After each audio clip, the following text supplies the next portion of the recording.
I'm naturally a very routine person. Those around me can definitely attest to that. I thrive with routine. I'm very task driven. I like to mark things off my list. Does this sound like you too? And I really think, and it kind of points back to what my original career was. After I graduated college, I was in the accounting field. So obviously that takes some consistency and routine, and the numbers had to add up. So I think that part of my personality really does help me with diabetes. So that's the good thing, as far as the way my brain works and functions. But then I have to be careful with that as well, because that can kind of weigh me down where I'm maybe not enjoying life as much as I could be, because I'm so in tune with my routine and what I should be doing, when I should be doing it. And I've really learned over the years to kind of let go of that. That's been really, really important for me, to just relax, enjoy life, and know that it's all going to work out. The blood sugar is going to do what it's going to do. I know the information in order to make that adjustment when I need it. And that's definitely something that I try to, just to kind of recommend for all of us. And, the listeners here, and obviously the ladies that I do work with.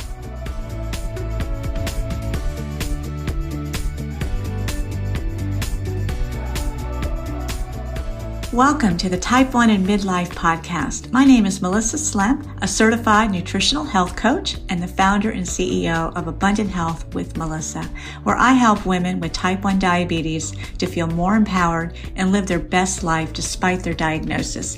Each week, I will bring conversations and strategies from guest experts and my experience living with type 1 for over 40 years now. So if you're a woman ready to redefine how diabetes can look and feel for you, then the Type 1 and Midlife podcast is the show for you.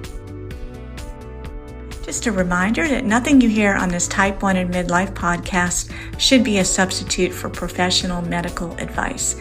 Please always consult your medical professional before changing your diet, insulin dosages, or healthcare plan.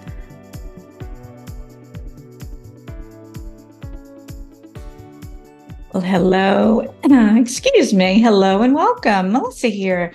Today, I have a solo episode, and I'm here just going to chat with you all. And I want to share what my typical day with type 1 diabetes looks like. This is something that comes up. I'm asked this, obviously, from my clients that are obviously living with type 1 themselves. So they're curious as to what my day looks like, what my routine is all about, how I stay motivated.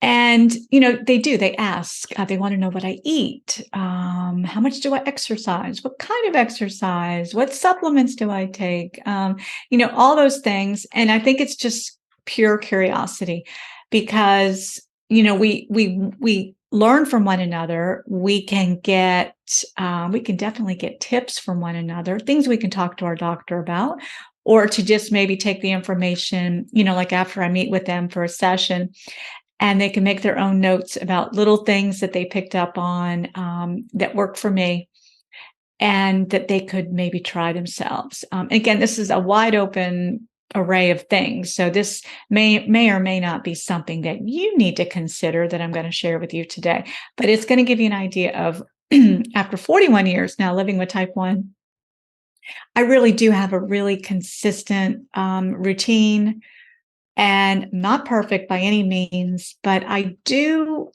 I feel optimal. I feel more in balance when I can better predict what I'm going to do every day. Now, a hindsight, I work for myself, and I obviously, because I coach people, and I do that online and I do that in person. And I work from home. So, and if you yourself work from home, you can probably raise your hand and understand what I'm about to say.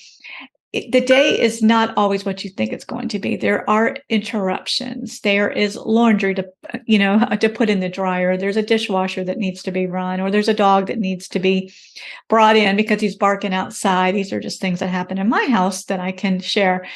So there's never a perfect day. There's never a perfect day with diabetes. And we do the best we can with the surroundings that we can put some sort of a framework around. So that's really what I'm here to share with you today. And I don't want this to feel like OCD, and that is obsessive comparison disorder. Again, this is just what I do. This is how my day looks most days. This is a typical day. But this is still very individual. You must look at not only your likes and dislikes when it comes to food or exercise or just, your routine around work and family and all of those things. It's very, very individual. And, things do change when we, different stages of life too. So those are all things to consider when you hear what I'm about to share today. So, and again, the goal in this podcast is to coach my clients and those of you that are listening, and to teach and to motivate and to empower women to do this themselves. And that is really why I am here. Well, this is why my guests are here, filled with information, just to kind of spur those thoughts and to get you thinking about maybe some other things that you can ask your doctor, some other things you can try, again, that are safe and things that you can monitor, and to be able to make those decisions that are going to fit you best. And the number one thing is to advocate for your own care, because you're worth it. Nobody is going to be a better advocate for how well you live and feel but yourself. So that is what I'm hoping this show continues to do for you. So I am going to start with my motivator. And I think we all need a why as to really what keeps us going every day, right? And again, this is not perfection. This is just trying to be mindful of what keeps us inspired.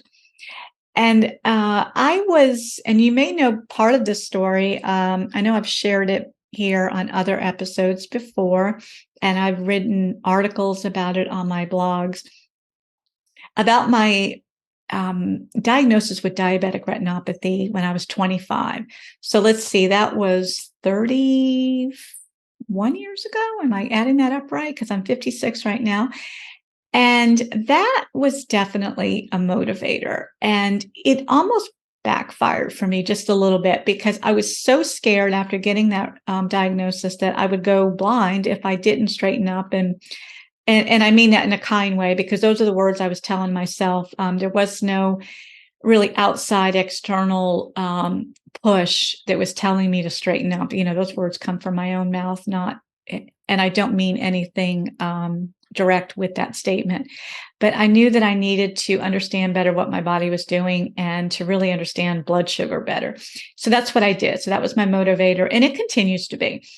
And it's kind of funny because I'm naturally a very routine person. Those around me can definitely attest to that. I thrive with routine. I'm very task driven. I like to mark things off my list. Does this sound like you too?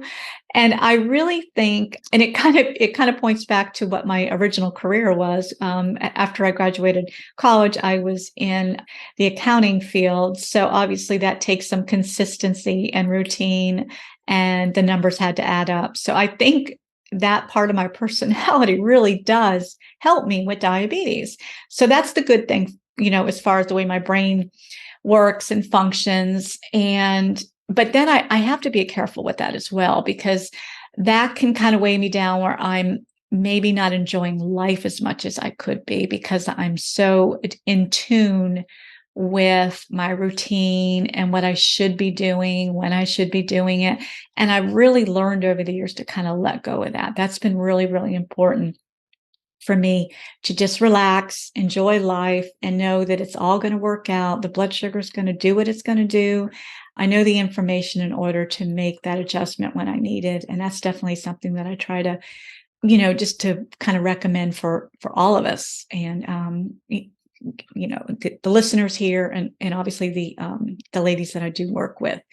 So I'm going to start with the beginning of my day. So I typically get up about 6:30 in the morning, and it depends on what I'm doing. I have another business here where I live in Florida. I host and run a yoga business in a local beautiful resort over here on the beach, and if I am motivated, again, I go through waves, whether or not I put time into getting to bed early enough and to plan doing yoga at 7:30 in the morning. And again, it's only a few miles away, so I don't have much of an excuse. But again, I'm human. There are times where I get off track and I don't do it as much as I definitely could do. But typically, I get up at 6:30. And if I choose to do a yoga class first thing in the morning, then I might get up a little bit earlier just to make sure I've got time to get out the door. And my day begins with water. And one of the big things that I try to inspire everybody with is how important hydration is. So I get up and I'm typically looking for my phone. I don't sleep with my phone near my bed. It is in a kitchen or in a kitchen. It is in our kitchen, which is just a room away. And I do that on purpose. I don't want the electronics near me when I'm sleeping. It's close enough to alert me if I have low or high blood sugar, but not close enough that it's disturbing me. So I get up and I look to see what my number is. And that's just what we do, right? We go and we find out where we are. I get my tall glass of water with lemon and I'm sipping that. And then we're getting the coffee brewing. And then it's just laying out vitamins. I take some supplements in the morning. It's just the basics. And if you want more, these are things that you can find out in my show notes too. I have my favorite products page on my website that you can visit if you want to know a little bit more about the type of vitamins and supplements that I take. And so those are laid out. Again, I'm very structured and I kind of have my routine because my routine, the best I can keep on that routine, it keeps me that feeling where I can better predict what the rest of the day is going to be, or how it's going to look and feel. So these are those small things that we can do and that we can control. It really is it's a good example, pouring a glass of water and setting your supplements out on the counter so you can see them, which is what I do. They're visible, so I don't keep walking by them all day. And, I take those after breakfast, so they sit there until that time. So that is part of that routine. And then I take my Tresiba shot. So Tresiba is a long-acting 24-hour insulin that I absolutely love. And I'm going to be talking more about some of these products that I use, especially insulin, in future episodes. So more to be shared about that. But just for now, just know that I take Tresiba, absolutely love it. And I inject that, and that's just put into my InPen, another product that I'm going to talk about here that I am in love with. I continue to be MDI, if you don't know that already. So multiple daily injections. So I do take my once a day Tresiba, and then I do my boluses with Novolog throughout the day. So more information to come on all of those, all that kind of the ins and outs with the different types of insulin and devices that I choose to use. Okay, so then as the coffee's getting brewing, got the water down, I have a live brine that I like. I'm giving you a lot of details today. This is more than I thought I was going to share, but why not, right? So these are things that I try to stay consistent with. So this is a fermented pickle juice that I love. A local vendor here sells this. So I take a shot of that after my water. And by then, the coffee's ready. So I pour my coffee and I sit down. We have a beautiful table that overlooks our canal, our backyard. We are very, very blessed, my husband and I. And I sit down with my coffee and I open the Bible. So I spend anywhere from 30 to 45 minutes. Again, it all depends on when my client sessions are or what else is happening that morning, depending on how long I can sit and just kind of meditate and just start my day in the Word. So very, very important for me. And I have a few journals that I go through. Sometimes I'm taking notes on client sessions. You know how it is. Every day seems to be a little bit different, especially when you work for yourself from home. So I kind of go with the flow, try to stay organized with that. So after that, I am getting dressed And then the dog is wagging his tail because he's ready for a walk. So Kona gets outside. We take it's about a mile walk, and not, too long. So that takes about 15, 20 minutes. Then once me and Kona are back from our walk, again, every day is a little different for me. So, and again, I am also monitoring my blood sugar as I'm doing it. I wear a Dexcom. I'm on the G7 right now, loving that. I don't take my phone with me when I'm taking a walk, and I purposely do that as well. It's just one less thing to hold. And I know that it's just going to pick up on my readings as soon as I get home. So anyway, so I monitor that. And by now it's about 9 o'clock, 9-ish. And that's when I'm going to start my day. Generally speaking, I'm at my desk working with clients, creating content, recording podcasts, all the things that I do to run my business. And breakfast is typically, I usually wait till about 10 a.m. for breakfast. And my most usual, and I'm pretty routine with breakfast as well, is chia seed pudding. So again, my blood sugar at this point can be anywhere from, I average, when I'm waking up, my blood sugar is anywhere from 80 to 120, which is nice. I'm very, very happy for that. I've definitely got that pretty consistent. So coffee doesn't bump me up too much. And then getting that walk, having the water, and all of that really does help to keep me right around that same level. Again, I'm very happy about that I've got that dialed in. So breakfast, again, is usually chia seed pudding. Sometimes I'll do some eggs with some cut up vegetables, make like an egg wrap, and maybe a side of fruits, strawberries, more water. Did I mention I drink a lot of water? So all of that.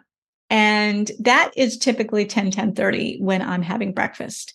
And then I am just back on the computer. I'm working. Sometimes I have sessions with clients, so I may or may not be leaving the house. Some are away from home. Some are on the computer. And you know what? Did I mention I work from home? So I might be doing a load of wash. I might be mopping the floor. I might be organizing something in the house. There's different things that are going on because life happens.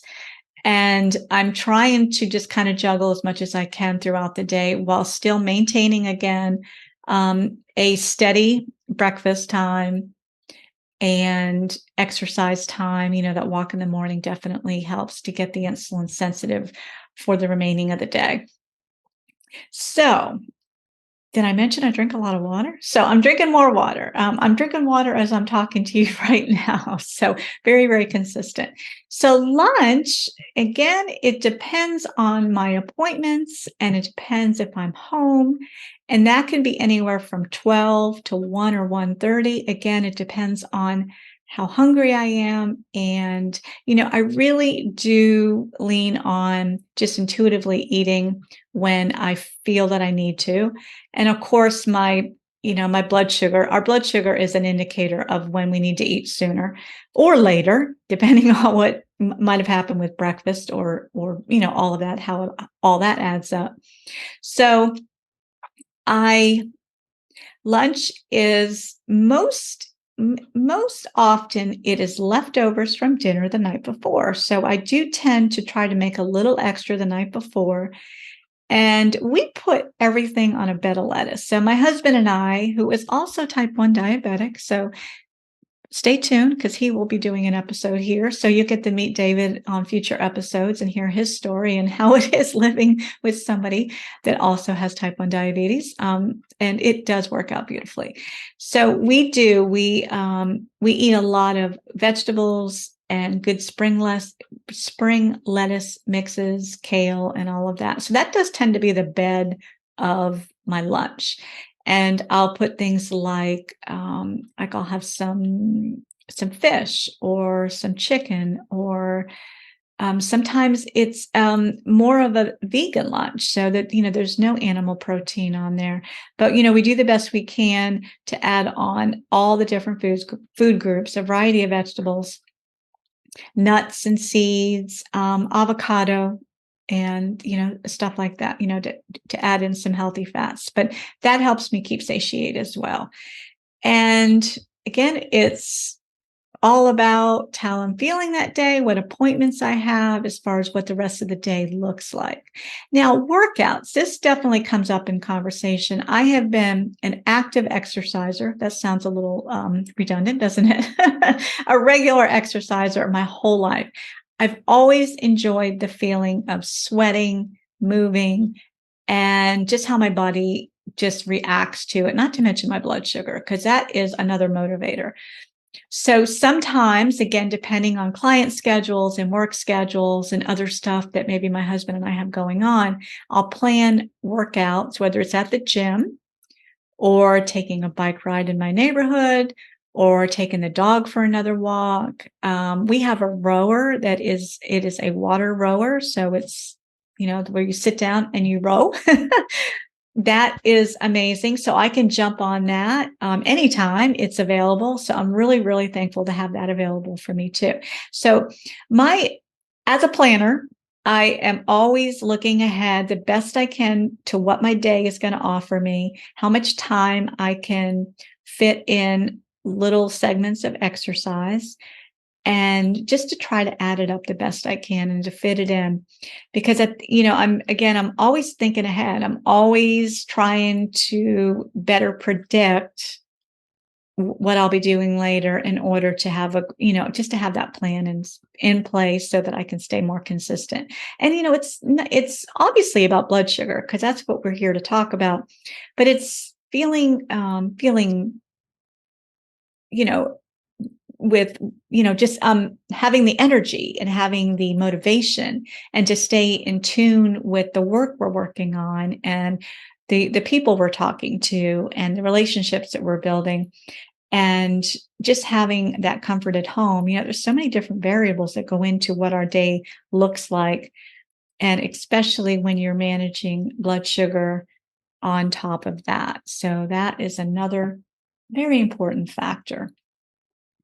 So now, gym time, let me just expand on that a little bit more too. Sometimes I do tend to, once I'm done with my work and my client sessions, early afternoon, I will head to our gym, and I just do different rounds of aerobic exercises, cardio.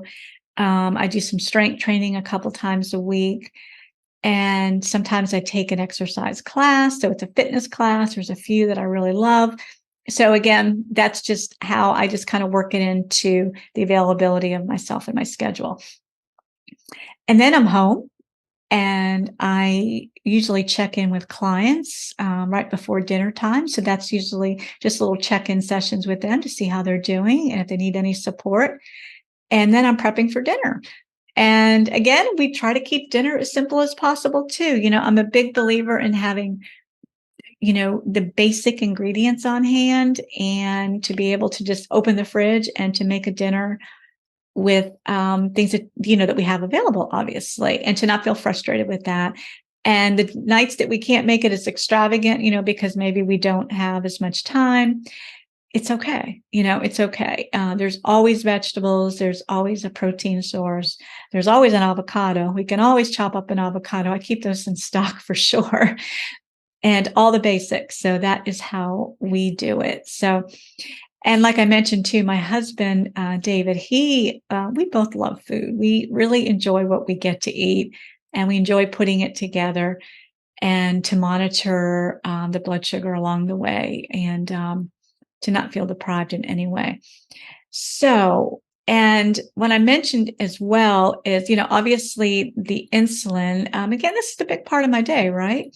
So lunchtime is obviously going to be in accordance to where my blood sugar is. Yeah, I'm just going back to lunch here just for a minute, because I kind of skipped over that. But Novolog is my bolus insulin. So I do dose for that according to carbs that I can estimate, and based on my starting blood sugar. So again, I'm not on a pump, so I don't have anything that's kind of automated in that way.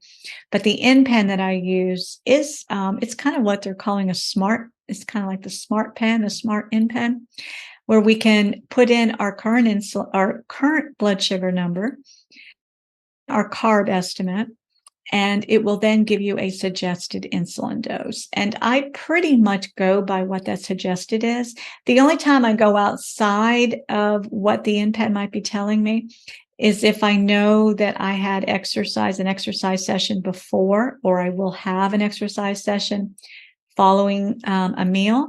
That's the only time that I'll, kind of deviate from that dosage recommendation. And again, that's the stuff we learn, right? That's just understanding our body and the timing, and again, doing the best we can with all that information. So that is dinner time. I didn't go into a lot of detail about dinner. Let me share. Let's see. What did we make last night? Last night, we did some skewers. So we had some beef tips, and I had some cut up vegetables like onion and peppers. And what other would you squash, some yellow squash, zucchini squash, and I skewered those, which is long sticks that actually, all the pieces go on there if you're not familiar with skewers. And we put those on the grill. And once those were cooked and off the grill, we put that on a bed of lettuce. And I made a farro salad. That's another recipe that I love to share here with all my followers. So if you're not getting any of this from me yet, there is opportunity to do that. So, and I'll share that here in a minute when I close. But yeah, in the show notes, there's some free downloads to get recipes and different resources that I do use and recommend. But farro salad is one. That is something that I'll make, say, on a Sunday night. I'll make a big batch of that, and it sits in the fridge. And it's just something that you can just kind of pull from, add to a salad, add to a side of protein. You can add avocado on top, and you can make a meal out of it just all by itself. So that is what we had last night, and it was amazing. And no ill effects. And it's, again, eating at home is pretty powerful. We definitely have a lot of, I feel, more freedom when we can choose our own food and know what's in it and know how it's prepared. So, okay, so now it's dinner time. The dishes are cleaned up. And it's time to relax. And this is my final time of the day to maybe check in with clients and to see how anybody needs anything, or if there's any questions that I need to get back to people on. And we sit down, we enjoy a little TV time. And sometimes I read, so it's conversation. Then I get on the floor. This is a fun part. My goal, especially this year, especially if I'm not doing as much yoga as I could be doing, is I like to get on the floor. We have a big rug in our living room area. So I get a yoga mat out and I just get on the floor with the roller ball and I just do some stretching. And it's amazing, you can get on the floor and thinking, oh, I'll just be down here for a few minutes. I end up doing that for 20 to 30 minutes because it feels so good. It's so relaxing. You can watch television at the same time, obviously, so you can do two things at once. And it's so relaxing. It just naturally just brings our energy and just kind of kicks in that melatonin for a good night's sleep. So then when we're getting closer to bedtime, I might have some chamomile tea. And then I take my supplements. So there's a few things I take at night. I take a magnesium, and I'm currently on hormone replacement therapy. I've been doing this for a few years now. And so I take my dosages for that. And our goal is to be to bed around 10ish. Sometimes it's closer to 10:30, but we do wind it down right around 10, both my husband and I. Again, because we're up by 6:30. So we do our best to get that 7-8 hours of good restful sleep in. Sleep is something I have a hard time letting go of. And again, you can ask people in my life that know me, even if I'm traveling, sleep is very optimal, very important for me. Because again, I'm always thinking ahead. that's good sometimes. Sometimes it's not, like I was mentioning, but I'm a planner and I'm always trying to think of what I have to do the next day, as we all do. And I'm always trying to plan and do the best I can to equip myself. And sleep is so, so important. So that's why I value it. And it's something I really like to keep that sleep routine dialed in. So I hope, as I end my day and share what the typical day of Melissa's day looks like. And, a couple of things that I wanted to add in here is that sounded very typical, didn't it? Obviously, there's times in between all of what I mentioned that my blood sugar might be a little high, it might be a little low. And those are, that obviously happens. That happens to all of us. And I know before bedtime, and I'm going to use an example. My goal before bedtime is for my blood sugar to be about 120. I don't like it any lower than that. And knowing, again, I can look at my pen to see if I have any insulin on board after dinner. Again, it's all about the timing of your meal, timing of your insulin dose, and all of that. And I understand that's different for everybody at different times of the day. Sometimes it's different for me too. But I look at those numbers. It's real important because obviously I don't want to wake up low in the middle of the night. And I want to I want to have a good restful night's sleep. So if it's anywhere below 120, I will eat or take anywhere from 15 to 20 grams of carbs, just to give my blood sugar a little bit of a boost before I go to bed. And again, it does, just like we all do, we're looking at the full picture of what we had for dinner, what we did that evening or that day that may either push our blood sugar up a little higher when we're sleeping. I know there's a lot of variables, but typically speaking, I like to go to bed no lower than 120. And that will better guarantee that I'm going to wake up at a good number anywhere between, again, like I said earlier, between 80 and say 110, 120, 130, whatever that is. Again, I'm not a perfectionist with this. It's all about trying to keep a happy medium, trying to keep those levels dialed in the best I can without just being too micromanaging over it. Can we use the word micromanaging with type 1 diabetes? We probably do, don't we? If we don't, then we probably do without even thinking about it. So I hope all this helps. And I hope that it gave you some useful tidbits, hearing my routine. And you can consider what I shared to help you as well. Maybe it brought up some ideas that maybe you used to do, maybe things that you could consider doing. I didn't go into a lot of detail, especially about food or all of that, but I just wanted to give you an idea of what my typical day looks like and how I'm able to really just prioritize the basics. And the things that I talk about a lot with my free resources and things that I offer here to everybody that is interested in learning more.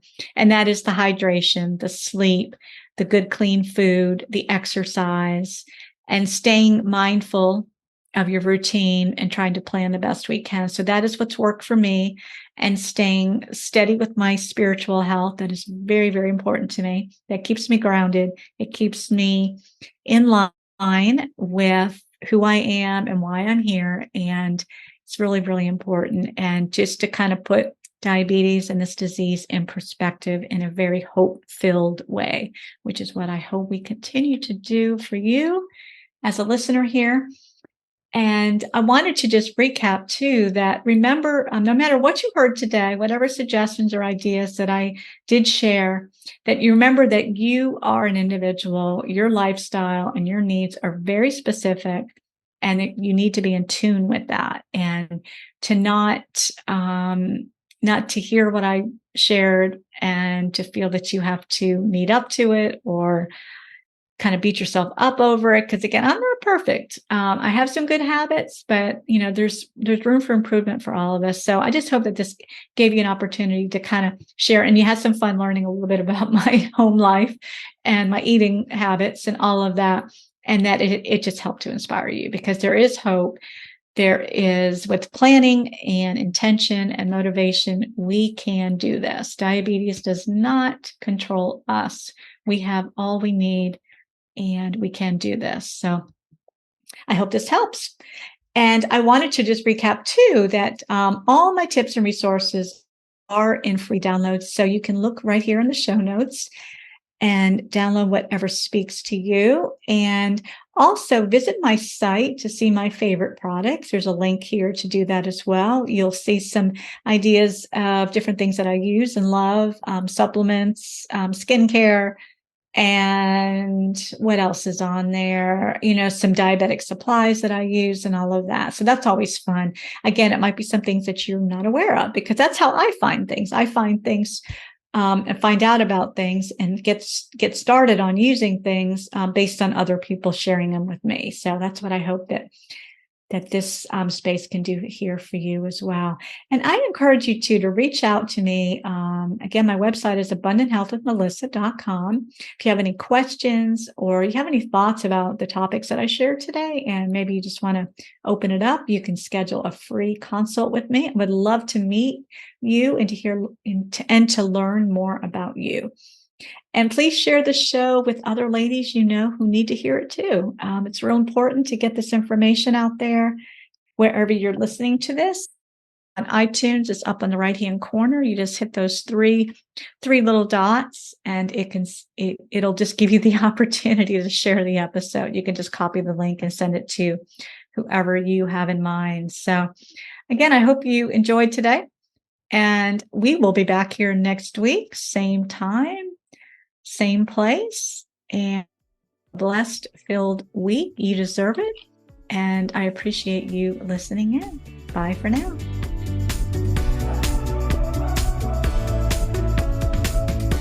Thank you for listening to the Type 1 and Midlife podcast. Head over to iTunes to subscribe, rate, and leave a review.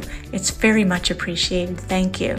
And be sure to check us out at abundanthealthwithmelissa.com for our free resources. See you next week.